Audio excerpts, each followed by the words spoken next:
Hello students, कैसे हैं आप सभी लोग? ठीक है, तो बेटा हम लोग आगे बढ़ते हैं और आप लोग का जो पेपर हुआ है उसका मुझे आप व्हाट्सएप कर दीजिएगा, है ना। व्हाट्सएप कर दीजिएगा, उसके डाउट्स मैं बता दूंगा आपको, है ना बेटा। जो आपके पेपर आए थे, टेस्ट पेपर में जो क्वेश्चन आए थे उसके डाउट्स आप मेरे से पूछ लेंगे, उसके व्हाट्सएप आप मुझे करेंगे और वो मैं क्लियर कर दूंगा, ठीक है बेटा। तो अब हम लोग पढ़ने जा रहे हैं भैया, करंट इलेक्ट्रिसिटी में आगे बढ़ रहे हैं। और करंट इलेक्ट्रिसिटी में हम लोगों ने बेटा ओम्स लॉ तक पूरा पढ़ लिया था, जिसमें कि रेजिस्टेंस के बारे में, colour code of carbon resistance आखिरी टॉपिक था, ये सब कुछ हमने पढ़ लिया था, ठीक है बेटा। और जब आप बुकलेट से सवाल बनाएंगे, क्वेश्चन बनाएंगे, तो वो भी डिस्कशन करेंगे हम लोग, सो डोंट वरी। अब हम लोग बेटा उसके आगे बढ़ रहे हैं अब हम लोग पढ़ने जा रहे हैं grouping of registers, grouping of registers, है ना बेटा, ग्रुपिंग ऑफ रेजिस्टर्स। अब हम बेटा ग्रुपिंग ऑफ रेजिस्टर्स पढ़ने जा रहे हैं। अगर आपको याद हो तो हम लोगों ने ग्रुपिंग ऑफ कैपेसिटर पढ़ा था, है ना भाई, याद है आपको ग्रुपिंग ऑफ कैपेसिटर? ओके, अगर याद है बेटा कैपेसिटर की ग्रुपिंग, तो यहाँ भी हम लोग सीरीज और पैरेलल पढ़ेंगे, ठीक है। और वो सारी चीज़ें पढ़नी होती है, symmetry method, Wheatstone bridge, KVL, ये सब कुछ पढ़ना पड़ेगा। तो फिर से आपको जैसे कैपेसिटर में ग्रुपिंग समझ में आया था, वैसे यहाँ भी ग्रुपिंग के क्वेश्चन बनेंगे, ठीक है। तो बेसिकली क्या होता है बेटा, कैपेसिटर की ग्रुपिंग जब आप पढ़ लेते हो तो रजिस्टर की ग्रुपिंग पढ़ने में थोड़ी कम मेहनत लगती है, बहुत आराम से आप समझ जाओगे, ठीक है। तो देखिए बेटा, सबसे पहले हम लोग पढ़ेंगे सीरीज ग्रुपिंग, ध्यान दीजिएगा, सीरीज ग्रुपिंग, बहुत आराम से, घबराना नहीं है, सीरीज ग्रुपिंग, है ना बेटा। तो सीरीज ग्रुपिंग क्या चीज़ है, इसको समझिएगा। सीरीज ग्रुपिंग में बेटा रजिस्टर्स जो है, जैसे ये रजिस्टर है, ये रजिस्टर है, ठीक है, R1, R2 एंड R3, ये 3 रजिस्टर मैंने माना सीरीज में है ना बेटा। सीरीज में देखिए, रजिस्टर का ये एंड अगले रजिस्टर के दूसरे एंड से कनेक्ट है, रजिस्टर का ये एंड इस रजिस्टर के दूसरे एंड से कनेक्ट है। तो इस तरह से बेटा मैंने जो है 3 रजिस्टर को सीरीज में कनेक्ट कर लिया, ठीक है। अब यहाँ पर बेटा ये दोनों टर्मिनल्स हैं इस ग्रुपिंग के, ठीक। अब यहाँ पर हम लोगों ने कोई सेल कनेक्ट करा, ये ध्यान दीजिएगा बेटा, सपोज दैट ये एक सेल है, बहुत आराम से, ये पॉजिटिव और ये नेगेटिव, ये पॉजिटिव और ये नेगेटिव। अब ये सेल जो है जैसे ही हम कनेक्ट करते हैं बेटा, तो यहाँ से इलेक्ट्रिक करंट सप्लाई होगा, इलेक्ट्रिक करंट फ्लो होगा, और ये इलेक्ट्रिक करंट ऐसे करके देखिए, इलेक्ट्रिक करंट ऐसे, फिर यहाँ पर इलेक्ट्रिक करंट ऐसे यहाँ फ्लो होगा, इलेक्ट्रिक करंट ऐसे फ्लो होगा, और फिर ये करंट ऐसे करके नेगेटिव टर्मिनल को आ जाएगा। तो सेल ने जितना करंट सप्लाई दिया था उतना ही करंट इसको वापस मिला। यहाँ पर बहुत ध्यान देने वाली बात क्या है, ये सुनिएगा। तो सीरीज ग्रुपिंग में जो बहुत सिंपल सी बात है, जैसे कैपेसिटर में पढ़ा था बेटा, सिमिलरली यहाँ भी इन सीरीज ग्रुपिंग जितने भी रजिस्टर सीरीज में रहेंगे सबसे same amount of current flow करेगा। ऐसा मत समझ जाना, मैं तो देखा है कुछ गधों को, कुछ बैलों को, है ना, मैं बताता हूँ कैसे वो लोग करते हैं। बोलते यहाँ से करंट चलेगा, कुछ करंट यहाँ मर जाएगा, फिर आगे बचा खुचा करंट यहाँ जाएगा, यहाँ भी कुछ मर जाएगा, उसके बाद फिर बाकी बचा खुचा बिल्कुल थोड़ा सा यहाँ जाएगा और बाकी बचा खुचा। ऐसा कुछ नहीं होता है भाई। चार्ज करंट यहाँ से आएगा, करंट पूरा का पूरा यहाँ फ्लो होगा, फिर करंट वही करंट यहाँ, वही करंट यहाँ, और वही करंट सेल को जाएगा। कैपेसिटर में चार्ज का फ्लो था, यहाँ पर करंट का फ्लो है। तो भैया यहाँ पर सीरीज ग्रुपिंग में जितने भी रजिस्टर सीरीज ग्रुपिंग में होंगे, सबसे equal amount of current pass करेगा। तो यानी फर्स्ट लाइन अगर हम लिखें बेटा, तो फर्स्ट लाइन लिखेंगे same amount of current, same amount of current, ध्यान दीजिएगा बेटा, same amount of current, same amount of current flowing through each register in series, flowing through each register in series। हाँ बहुत आसान है बेटा, बहुत आसान, flowing through each register in series, यानी प्रत्येक रजिस्टर से जो कि सीरीज में है सबसे सेम करंट फ्लो करेगा, है ना। देखिए इस रजिस्टर से आई करंट, इस रजिस्टर से भी आई करंट, इस रजिस्टर से भी आई करंट, तो आई करंट बेटा तीनों रजिस्टर से सेम फ्लो करेगा। अब आइए यहाँ पर बेटा, अब मैं जो बताने जा रहा हूँ सुनिए। याद है आपको कैपेसिटर पढ़ाया था, कैपेसिटर में कि जितना वोल्टेज अप्लाई होगा वो डिवाइड हो जाएगा, जितने लोग सीरीज में उतने लोगों में डिवाइड होगा। देखिए बेटा यहाँ पर करंट भी है, रेजिस्टेंस भी है, तो there is some potential drop. Potential drop मतलब पोटेंशियल डिफरेंस, पोटेंशियल में कमी आएगी। जैसे अगर मैं बोलूँ यहाँ 10 है तो 10 10 10 10 10 यहाँ तक 10 रहेगा, लेकिन यहाँ पर जैसी करंट जाएगा बेटा तो ड्यू टू रेजिस्टेंस पोटेंशियल में कमी आएगी। यहाँ 9 8 7 6 4 5 3 आया, तो यानी 10 और 3 का डिफरेंस 7 आएगा, मतलब अपने आप रजिस्टर के दोनों एंड के बीच में पोटेंशियल डिफरेंस क्रिएट होगा, है ना। यहाँ 10 है और यहाँ 3 है, तो कितना आएगा 7, 10 में से 3 जाएगा 7 आएगा, तो यानी यहाँ पर बेटा पोटेंशियल डिफरेंस आएगा। इसे पोटेंशियल डिफरेंस को पोटेंशियल ड्रॉप भी कहेंगे।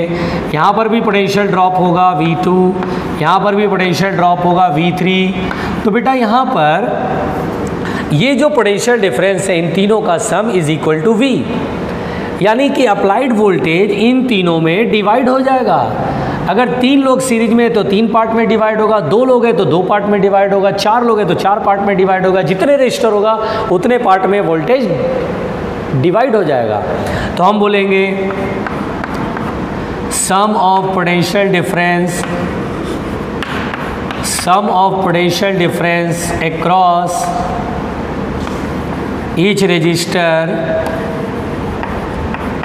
sum of potential difference across each resistor is equal to the applied voltage, is equal to the applied voltage। देखिए बेटा सभी रजिस्टर के क्रॉस जो पोटेंशियल डिफरेंस का सम होगा वो अप्लाइड वोल्टेज के बराबर होगा, that is V is equal to V1 plus V2 plus V3 plus dot dot dot. ऐसा नहीं कि डायग्राम में 3 बनाया तो 3 ही का होगा, 3 ही का हमेशा होगा। जितने रजिस्टर रहेंगे सबके क्रॉस वोल्टेज का sum is equal to the applied voltage. ऐसा समझो ना, यहाँ V है तो यहाँ भी V, यहाँ भी V, पूरा टर्मिनल के क्रॉस जो वोल्टेज होगा वो V1 plus V2 plus V3 के इक्वल होगा। बहुत सिंपल सी बात है बेटा, घबराना नहीं है। पहले यहाँ तक, पहले ये देखो सीरीज़ ग्रुपिंग में जो मैंने यहाँ तक पढ़ाया, मैंने आपको क्या बोला पढ़ने से पहले, पढ़ाने से पहले क्या बोला? मैंने ये बोला बेटा कि कैपेसिटर में जितना आपने मेहनत किया था उससे बहुत ही कम मेहनत में आप ये कर लेंगे, उससे बहुत ही कम मेहनत में आपको ये ग्रुपिंग समझ में आ जाएगा, क्योंकि आप बहुत जल्दी जल्दी समझने वाले हैं। आपको फ़ायदा कैपेसिटर का बहुत मिलेगा, यहाँ पर आपको बहुत जल्दी जल्दी चीज़ें क्लियर होंगी। आपको लगेगा हाँ भाई बहुत इजी सा चल रहा मामला, ज़्यादा टफ नहीं है। अब यहाँ पर बेटा तो पहले मैंने आपको 2 फैक्ट इसमें समझाया। क्या क्या समझाया?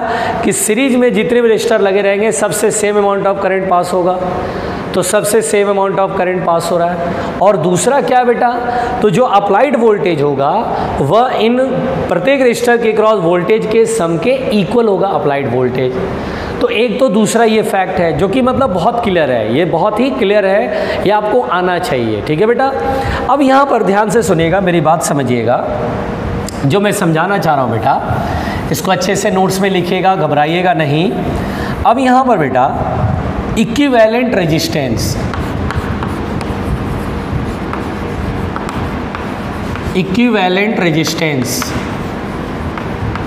अब ये क्या चीज़ है समझिए। इक्विवेलेंट रेजिस्टेंस, इक्विवेलेंट रेजिस्टेंस, देखिए मैंने आपको कैपेसिटर में इक्विवेलेंट कैपेसिटी समझाया था, यहाँ इक्विवेलेंट रेजिस्टेंस है।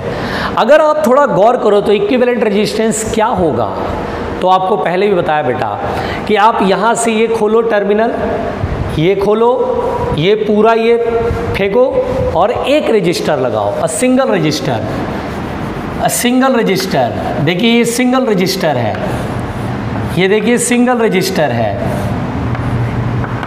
वही वोल्टेज से जोड़ो, इस ग्रुपिंग को जिस वोल्टेज से कनेक्ट किए थे एक रजिस्टर लगाओ, इन तीनों को हटा दो और एक सिंगल रजिस्टर लगाओ। मेरे वर्ड्स समझ में आ रहे हैं? मेरे वर्ड्स आपको समझ में आ रहे हैं? कितना आराम से पढ़ा रहा हूँ, मेरे वर्ड्स को समझिए, मेरे वर्ड्स को समझिए। जो मैं वर्ड्स बोल रहा हूँ, शब्द बोल रहा हूँ, उसको समझिए, क्योंकि अगर आप सुनेंगे तो आपको समझ में आएगा बेटा। आप सभी की शक्लें मुझे याद आती हैं, जब मैं पढ़ाता हूँ ना तो मुझे वो शक्लें याद आती है। क्लास में एक से एक खतरनाक प्राणी बैठते थे, है ना। थोड़ा सा पढ़ाया, आसान पढ़ाया तो 50% जनता को कुछ नहीं आता था। उनका क्या हाल हो रहा होगा भाई, है ना। सामने क्लास में तो दिक्कत होती थी पढ़ने में, बहुत ज़्यादा प्रॉब्लम। ऑनलाइन में तो पता नहीं, पर लोग सब याद आ जाते होंगे एक साथ कि पता नहीं क्या पढ़ा रहे हैं भाई। और सामने पढ़ाते थे तो समझ में आता नहीं था, अब तो मोबाइल पे या वीडियो पे देख रहे और नहीं आएगा समझ में। तो आप ये सोचिए कितना खतरनाक स्थिति था। मुझे याद है, आप सभी के चेहरे मुझे याद आते बेटा।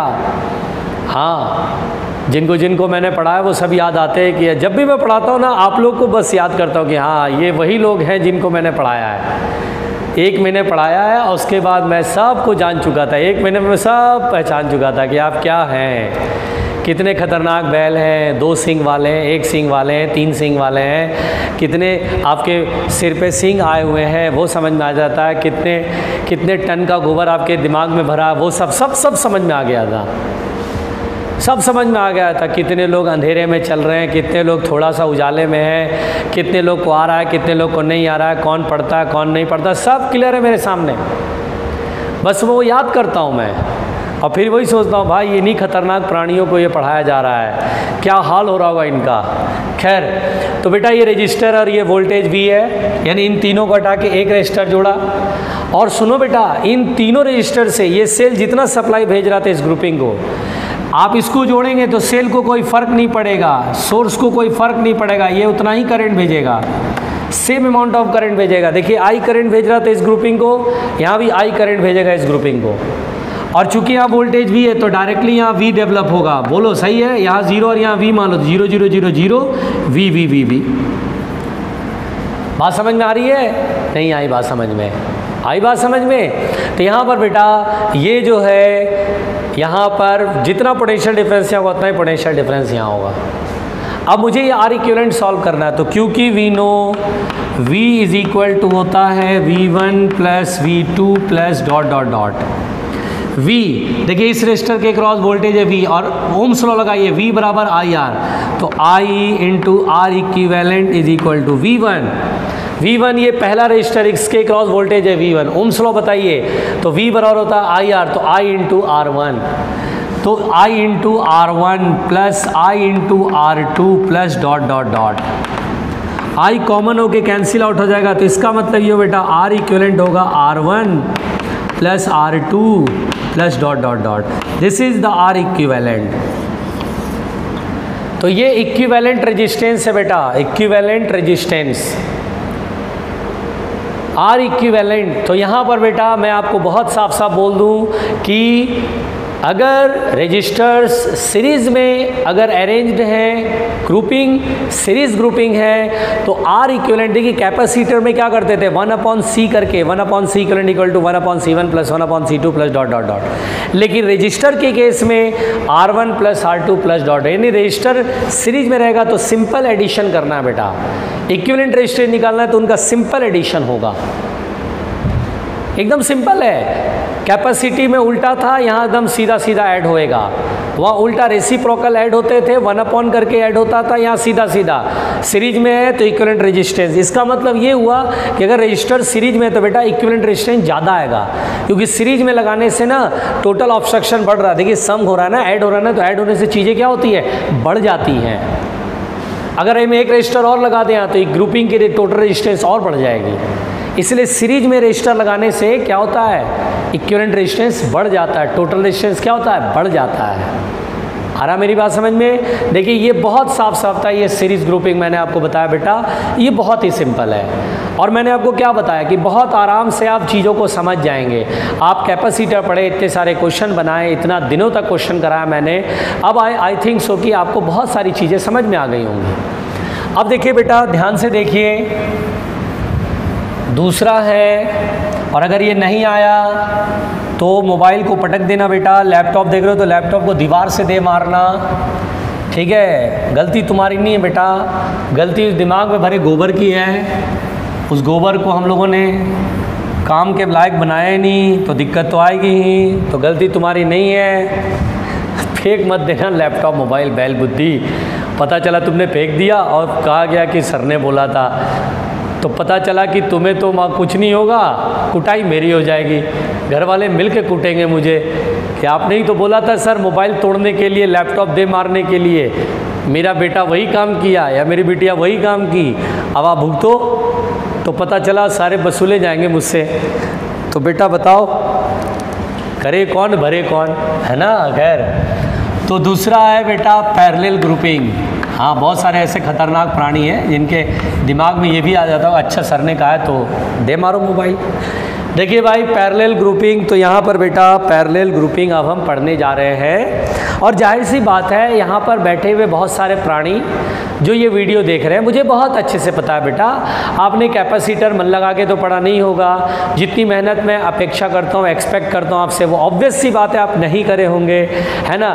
क्योंकि आपने एक कसम खाया था बहुत पहले, गंगा की सौगंध, है ना, खाया था ना गंगा की सौगंध, जिसमें आपने ये खाया था, गंगा की सौगंध खा के बोलता हूँ कि जो मास्टर कहेंगे उसका ठीक अपोजिट हम करेंगे, उसका ठीक अपोजिट करेंगे। अगर वो बोलेंगे पढ़ने के लिए तो उसी समय सोच लेंगे नहीं पढ़ने के लिए कहा जा रहा है ना बेटा। जाहिर सी बात है सौगंध पूरा तो करना ही पड़ेगा ना भाई।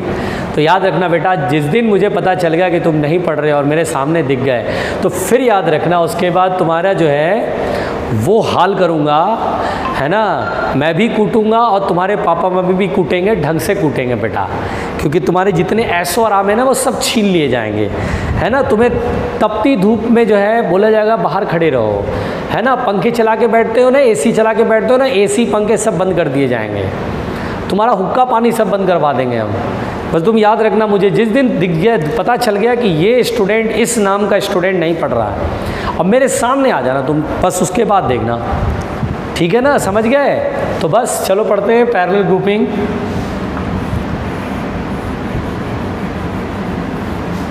R1 R2 R3, कोई घबराएगा नहीं। देखिए ये R2 है, ये R3 है, प्लीज़ घबराने की ज़रूरत नहीं है। इट्स मी, जोर से बोलो इट्स मी। अब 3 रजिस्टर बेटा पैरेलल में है, ये 3 रजिस्टर पैरेलल में है। यहाँ पर बेटा इस ग्रुपिंग को हमने सेल से कनेक्ट करा। देखिए यहाँ पर मैंने सेल से कनेक्ट करा, ये देखिए V वोल्ट का सेल, प्लस माइनस। अब बेटा अगर आप कैपेसिटर पढ़े हो तो शायद आपको याद होना चाहिए, कुछ बच्चों को तो याद होगा, ऑब्वियस सी बात है, जितना पोटेंशियल डिफरेंस यहाँ क्या उतना ही यहाँ होगा, क्या उतना ही यहाँ होगा, क्या उतना ही यहाँ भी होगा, बिल्कुल सही बात है। देखो ना, अगर ये 0 और V है, 0 0 0 0 0 0 0 0 0 0 0 0 0 0 0 0 0 V V V V V V V V V V V V V minus 0 V V minus 0 V V minus 0 V। कितना सिंपल तो है, हैं? नहीं सिंपल है क्या? कुछ लोग बेचारे जो है वो जान देने पे आतुर होंगे कि बहुत खतरनाक पढ़ाई हो रही है। और यहाँ से करंट निकलेगा, करंट यहाँ से चलेगा, यहाँ पर जंक्शन मिलेगा, जंक्शन पे डिवाइड हो जाएगा, थोड़ा इससे होगा, थोड़ा इससे होगा, बाकी बचा इससे पास करेगा बड़े आराम से। इस तरह से देखो करंट इनमें फ्लो करेगा, फिर वापस रिकम्बाइन हो करके सेल को उतना ही करंट चला जाएगा, जितना भेजा था उतना वापस मिल रहा है नेगेटिव टर्मिनल को। तो यहाँ पर बेटा बताइए, इस ग्रुपिंग में, पैरेलल ग्रुपिंग में आपने कैपेसिटर में भी पढ़ा था, यहाँ बताइए क्या पैरेलल ग्रुपिंग में प्रत्येक रेजिस्टर के क्रॉस पोटेंशियल डिफरेंस सेम होता है? तो हम बोलेंगे यस। तो हम बोलेंगे the potential difference across each register, the potential difference across each register in parallel grouping will be same, in parallel grouping will be same, बहुत आराम से in parallel grouping will be same। बोलो बेटा बोलो, आज तुम्हें बोलना होगा। क्या ये बहुत भारी मैं पढ़ा रहा हूँ? जल्दी बताओ, क्या ये बहुत टफ है? क्या बहुत सिंपल पढ़ा रहा हूँ यार? कैपेसिटर जिसने पढ़ा हुआ उसको इसको समझने में कोई प्रॉब्लम ही नहीं है, ठीक है। उसके बाद क्या होगा बेटा, करंट एक जंक्शन पे डिवाइड होकर इन रजिस्टर से पास करेगा और वापस एक जंक्शन पे रिकम्बाइन होगा, वापस आके जुड़ जाएगा, है ना। तो current current distributes at one junction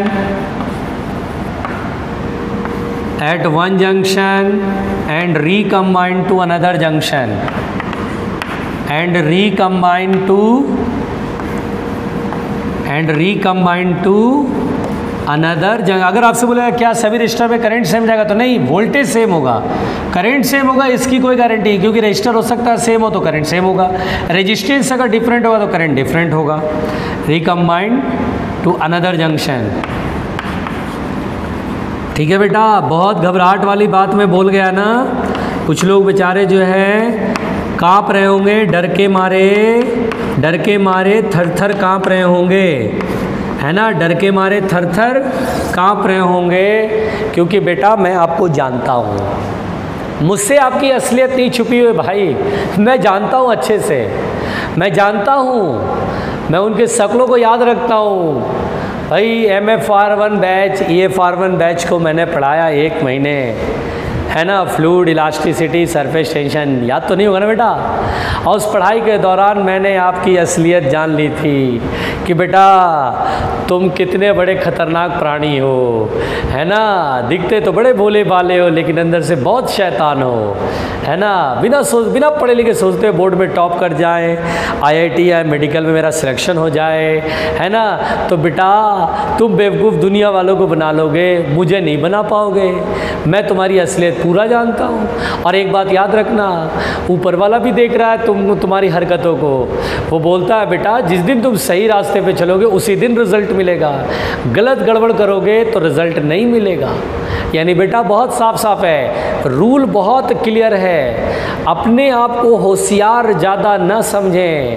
अगर होशियार समझ गए अपने आप को ज़्यादा कि मैं बहुत होशियार हूँ, मैं सामने वाले को बेवकूफ़ बनाता हूँ, मैं पूरे घर वाले को उल्लू बना सकता हूँ, लेकिन बेटा एक बार को मास्टर को भी उल्लू बना दूँगा या बना दूँगी, लेकिन याद रखना कि भाई हिसाब सबका होगा, हिसाब सबका होगा, जिसने दिखाया नहीं उसका भी हिसाब होगा, जिसने दिखाया उसका भी हिसाब होगा, हिसाब सबका होगा बेटा।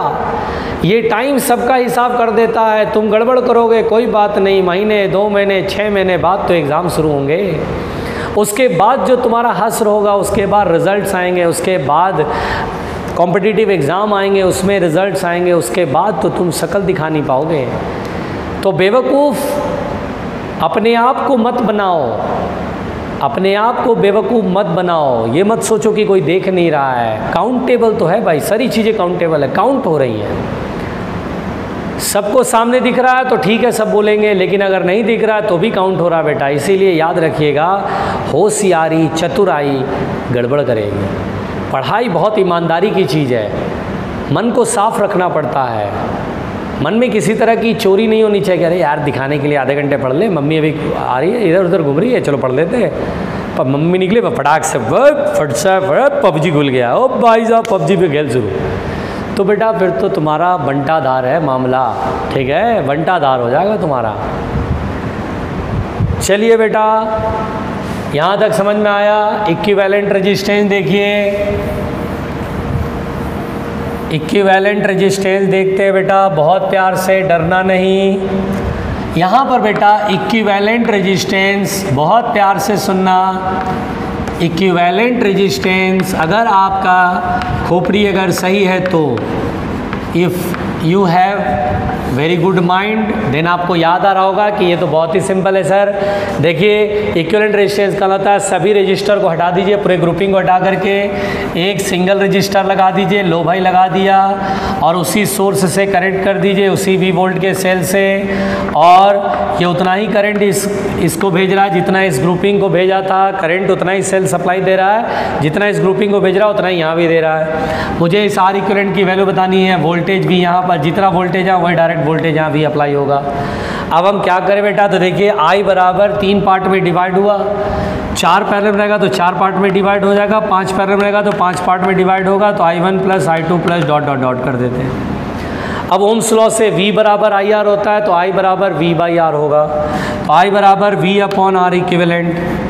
I1 क्या है, तो फर्स्ट रजिस्टर से पास होने वाला current V upon R1 plus V upon R two plus dot dot dot V common लेके कैंसिल आउट, तो 1 upon R equivalent is equal to 1 upon R one plus 1 upon R two plus dot dot dot. इस तरह से बेटा हमारे पास ये देखिए equivalent resistance solve हो गया।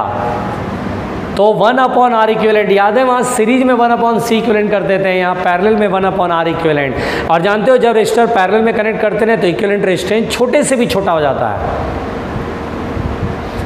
ये क्या बोल गए सर, ये क्या बोल गए आप क्या बोल क्या गए? मैंने बोला बेटा अगर रजिस्टर पैरेलल में होते हैं, पैरेलल में कनेक्ट करते हैं, तो इक्विवेलेंट रेजिस्टेंस इन रेजिस्टेंस में जो सबसे छोटा रेजिस्टेंस उससे भी छोटा आएगा, उससे भी छोटा आएगा। पैरेलल में 1 अपॉन करके ऐड करें, इसलिए इक्विवेलेंट रेजिस्टेंस छोटे वाले रेजिस्टेंस से भी छोटा आ जाएगा। पैरेलल में कनेक्ट करने से रेजिस्टेंस टोटल डिक्रीज हो जाता है, कम हो जाता है, और छोटे से भी कम आएगा। बहुत सबसे पहले तो पंगा ना, ये जो डर है ना वो इंसान को ना पता नहीं क्या कर देता है। ये जो दहशत है इंसान का मतलब ना बिल्कुल पूरी स्ट्रेंथ ख़त्म कर देता है। आपकी भी स्ट्रेंथ जानते हैं कैसे लॉस होती है, आप डर जाते हैं। दहशत में आने से दिमाग काम करना बंद कर देता है। अब फिर देखिए ये सारी चीज़ें बहुत भारी लग रही होंगी, लेकिन जो बच्चा कैपेसिटर पढ़ा होगा वो कॉन्फिडेंट होगा, अरे सर बिल्कुल समझ में आ रहा है, अरे ठीक ठीक ठीक ठीक। वहाँ और यहाँ उल्टा है मामला, बस वहाँ सीरीज में 1 अपॉन करते थे, यहाँ सीरीज में R equivalent R1 plus R2 plus R3 add करते हैं। वहाँ पैरेलल में ऐड करते थे, यहाँ पैरेलल में 1 अपॉन करके ऐड करते हैं। ओके सर बिल्कुल ठीक बात है। ये चीज़ें देखिए कितना सिंपल है, छोटी छोटी बातों पर घबराते हैं। अब देखिए ना बेटा, अगर मैं आपसे बोलूँ कि 2 रजिस्टर पैरेलल में कनेक्ट है, मान लीजिए मैंने बोला ये R1 है, मान लीजिए मैंने बोला ये R1 है, ये R2 है, और ये दोनों पैरेलल में कनेक्ट है। अब आप R इक्विवेलेंट निकालिए, तो 1 upon R equivalent is equal to 1 upon R1 plus 1 upon R2। अब बताइए, दिमाग लगाइए, दोनों का एलसीएम ले लीजिए तो मल्टीप्लाई में आ जाएगा R1 into R2 upon R1 plus R2, ऊपर R1 प्लस R2। तो R इक्विवेलेंट कितना होगा? मतलब 2 रजिस्टर अगर पैरेलल में देखें तो दोनों केवल 2 के लिए, 3 के लिए नहीं, तो 2 रजिस्टर अगर पैरेलल में देखें तो R1 R2 upon R1 plus R2, ऐसे करके क्वेश्चन बना सकते हैं एकदम बहुत जल्दी से। कैपेसिटर में तो करते थे, 2 कैपेसिटर सीरीज में है तो प्रोडक्ट अपॉन एडिशन, यहाँ 2 रजिस्टर अगर पैरेलल में है तो प्रोडक्ट अपॉन एडिशन। ये सीरीज पैरेलल ने तो दुनिया ख़राब कर दिया है कि नहीं? ये सीरीज पैरेलल ने तो दुनिया ख़राब करके रखी हुई है, बच्चों का दिमाग ब्लॉक कर देते हैं भाई, है कि नहीं? एक तो फिजिक्स वाले माँ साहब पता नहीं कैसे कैसे कहाँ से आते हैं ये लोग, अब पढ़ाई चले जाते हैं भाई, पढ़ाई चले जाते हैं, हद है भाई, है ना बेटा? ऐसी कुछ ख्याल आता होगा मन में ना। बहुत बढ़िया बहुत बढ़िया, आप कितने होनहार छात्र हैं, ये सब सोच रहे हैं। अब देखिए रजिस्टर है, मान लीजिए 2 रजिस्टर है बेटा, दोनों का रेजिस्टेंस इक्वल है, जल्दी बताओ R इक्विवेलेंट कितना आएगा? अगर इक्वल है तो जो रेजिस्टेंस दिया वो अपॉन कितने लोग हैं? 2 लोग हैं तो 2 से डिवाइड। अगर मैंने बोला 3 लोग हैं, equal register 3 equal register are connected in parallel, है ना? 3 इक्वल रजिस्टर्स, सबका रेजिस्टेंस R है। बताओ बेटा R इक्विवेलेंट कितना होगा? तो जो रेजिस्टेंस दिया वो R अपॉन 3। अगर आपसे बोलेगा n equal resistances are connected in parallel, मान लीजिए, देखो बेटा ये सब लिख लेना, ये सब क्या करना, लिख लेना। If n equal registers are connected in parallel, if n equal registers are connected in parallel, are connected in parallel, बड़े प्यार से are connected in parallel, then R equivalent क्या होगा? जो रेजिस्टेंस दिया उसमें n से डिवाइड कर दो, जितना रेजिस्टेंस है वो लिखो और अपॉन n, हो गया भाई आर इक्विवेलेंट।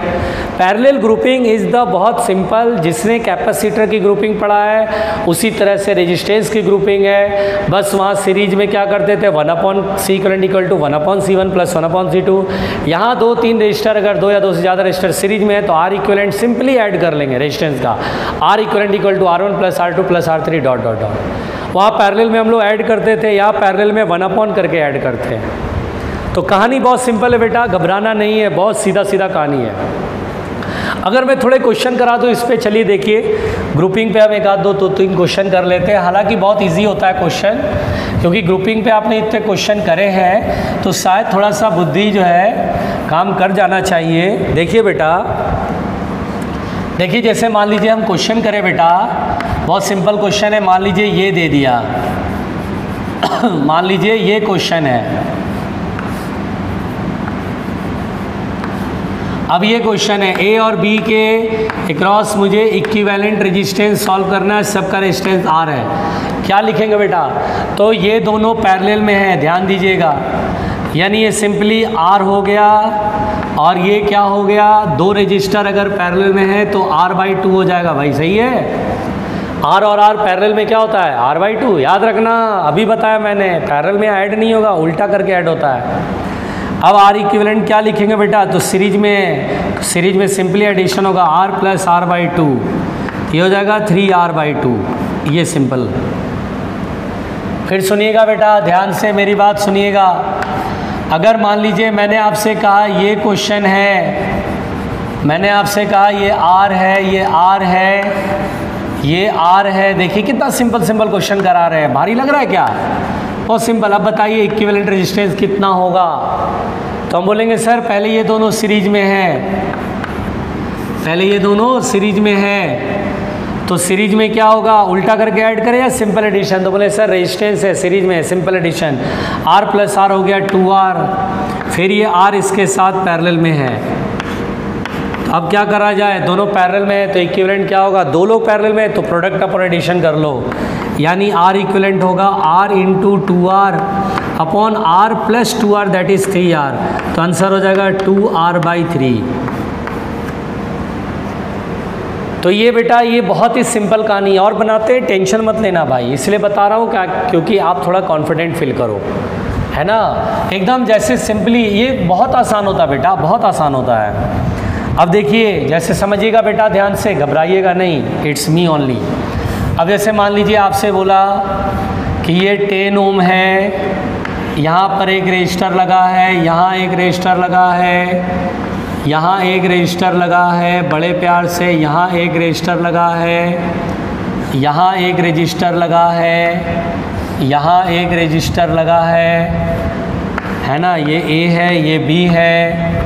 अब मान लीजिए ये 5 ओम है, ये 5 ओम है, ये 10 ओम है, ये 5 ओम है, ये 10 ओम है, ये 10 ओम है, और अब बोला इक्विवेलेंट रेजिस्टेंस ए और बी के बीच में फाइंड करो। देखो जब मैं कोई सवाल दूँ ना बेटा, तो आप एक काम करना, डायरेक्ट अब इस क्वेश्चन का सलूशन मत देखना, पहले अटैम्प्ट ले लो, पहले गड़बड़ होगा सही होगा जो भी, अटैम्प्ट लो, है ना, अटैम्प्ट लो, नहीं बना वो टेंशन मत लो, अटैम्प्ट ले लेना चाहिए। अब मिलाते हैं, चलिए देखते हैं आपका आंसर क्या आया और मेरे आंसर से मैच कर रहा है कि नहीं कर रहा है। भाई चलो मैच कराते हैं, देखते हैं भाई मैच करता है कि नहीं करता है। तो पहले यहाँ से शुरू करेंगे, ये दोनों सीरीज में हैं तो 5 और 5 क्या हो जाएगा 10। दिमाग लगाइए, ये दोनों सीरीज में है तो सिंपल एडिशन होगा, कैपेसिटर वाला मत कर लेना, कैपेसिटर अलग है, सीरीज रजिस्टर अलग होता है बेटा, दोनों में अलग अलग मामला है। यहाँ पर 5 और 5 कितने हो गया 10, सीरीज में है तो सिंपल एडिशन, तो मन में सोचो ये 10 ओम हो गया, मन में सोचो ये 10 ओम हो गया। फिर 10 और 10 क्या आएगा पैरेलल में, पैरेलल में क्या करेंगे, देखेंगे रेजिस्टेंस इक्वल है तो हाँ इक्वल है, तो कितना है 10, तो 10 अपॉन कितने लोग हैं 2, तो 10/2 कितना 5, नहीं आया। वर्डिंग सुनो, वर्डिंग 10 और 10 पैरेलल में है, इक्वल रेजिस्टेंस है ना, तो जो रेजिस्टेंस है वो लिख लो 10 अपॉन कितने लोग हैं 2 लोग हैं, तो 10/2 कितना हो जाएगा 5, तो ये मिटा देंगे, इधर मिट गया, और ये कितना हो जाएगा बेटा 5। आराम से समझो, 5 और 5 कितने हो जाएंगे 10, फिर से 5 और 5 कितने हो जाएंगे 10, क्योंकि सीरीज में आ गया ना, तो 5 + 5 कितने हो जाएंगे 10। ये जो 10 आएगा इस 10 के साथ क्या आएगा पैरेलल में, पहले तो ये 10 कर देते हैं ना बेटा, पहले 10 कर देते हैं, बहुत लोग खतरनाक प्राणी 10, फिर ये 10 और 10 क्या आएगा बेटा पैरेलल में, कितना आ जाएगा 5। अरे यार 5 आएगा कि नहीं आएगा, तो ये उड़ा दो, ये उड़ा दो और 5 लिख दो। और अब ये 5 और 10 क्या हो गया सीरीज में, तो सीरीज में कितना हो जाएगा 15। हाँ भाई, तो ये है 10 ओम, क्या बात है, हम घबरा रहे हैं सर, बड़े प्यार से घबराते हैं सर। 10 और 5 सीरीज में 15 ओम हो गया, क्योंकि सीरीज में रेजिस्टेंस टोटल रेजिस्टेंस से निकालने के लिए ऐड कर देते हैं। तो ठीक है, अब दोनों पैरेलल में है तो आर इक्विवेलेंट होगा product upon addition 10 into 15 upon 10 plus 15 यानी 25। 5 5 जा 25, 2 5 जा 10, 5 3 जा 15। 6 ओम इज़ द इक्विवेलेंट रेजिस्टेंस। तो बेटा बहुत साफ साफ बात है कि आर इक्विवेलेंट यानी 6 ओम होगा। सिंपल कहानी है बेटा। ग्रुपिंग के क्वेश्चन बहुत इंटरेस्टिंग होते हैं, बहुत इंटरेस्टिंग होते हैं, मज़ा आता है बनाने में। मुझे बहुत बेसिकली मज़ा आता है, नहीं आ रहा समझ, मुझे बहुत मज़ा आता है, अच्छा लगता है। बहुत सिंपल है यार, ठीक है ना। अभी देखो मैं आपको एक काम करता हूँ, KVL पढ़ा देता हूँ, KVL पढ़ा देता हूँ, क्योंकि हमें मालूम है ना ग्रुपिंग के लिए आपको 4 चीज़ों की ज़रूरत थी। KVL याद करो, KVL, Wheatstone bridge, nodal method, symmetricity method. अगर ये 4 चीज़ सीख जाओगे बेटा तो क्या होगा, अगर ये 4 चीज़ें सीख जाओगे तो फिर से ग्रुपिंग के क्वेश्चन प्यार से बना लोगे। याद है ना कैपेसिटर मैंने बोला था ना 4 चीज़ों पे ये पूरी टिकी हुई है ग्रुपिंग। अगर ये 4 चीज़ें ठीक से सीख गए तो काम हो जाएगा। तो पहले हम लोग किरचॉफ्स लॉ सीख लेते हैं, ठीक है, ताकि हम ग्रुपिंग के जैसा भी क्वेश्चन आए हम बना लें, और खूब बनाएंगे क्वेश्चन, खूब बनाएंगे। अभी तो थ्योरी पढ़ा रहे हैं, 1-2 दिन तरह थ्योरी ढंग से पढ़ा ले, तबीयत से ज़रा सही कर ले, एक्सप्लेनेशन दे दें, फिर हम क्वेश्चन कराएंगे और बहुत सारे क्वेश्चन कराएंगे।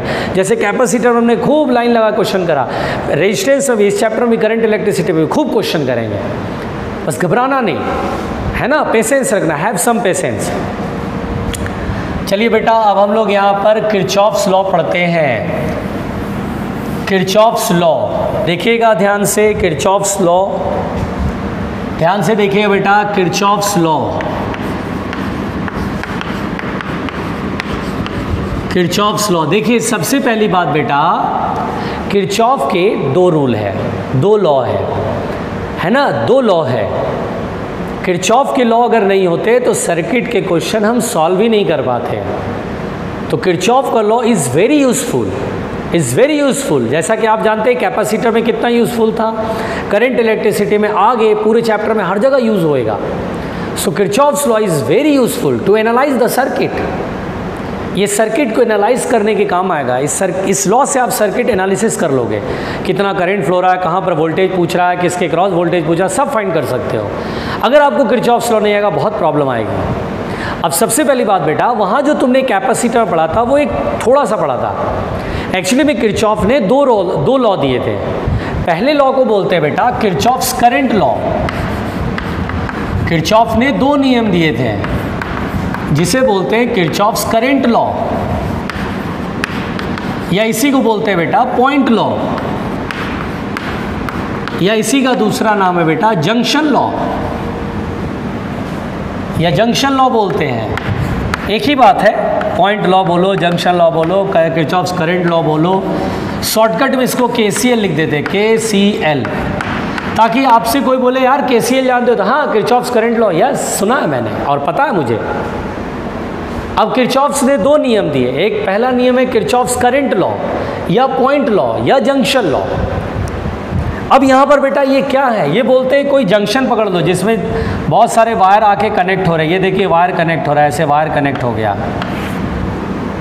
मान लीजिए इसमें I1 करंट ऐसे जा रहा है, ये देखिए I1 current towards the junction, I2 current away from the junction, I3 current away from the junction, I4 current away from the junction, I5 current towards the junction, I6 towards the junction, I7 away from the junction. बहुत पहले मेरे पास I10 था, बहुत पहले मेरे पास क्या था, I10 था। खैर, तो ये जंक्शन है बेटा। इस जंक्शन पे बहुत सारे वायर आके कनेक्ट हो रहे हैं। कुछ वायर में करंट आ रहा है, जैसे I1 इनकमिंग करंट है, I2 आउटगोइंग है, I3 आउटगोइंग है, I4 आउटगोइंग है, I5 इनकमिंग है, I6 इनकमिंग है, I7 आउटगोइंग है। तो किरचॉफ्स का करंट लॉ क्या है, क्या? तो किरचॉफ्स का करंट लॉ या पॉइंट लॉ, सबसे पहली बात तो बेटा ये कंजर्वेशन ऑफ चार्ज पर बेस्ड है। ये बहुत इंपॉर्टेंट लाइन है फॉर बोर्ड एग्जाम, समझिए बात को ध्यान से। यानी सबसे पहली बात लिख रहा हूँ कि this law is based on conservation of charge, this law is based on conservation of charge.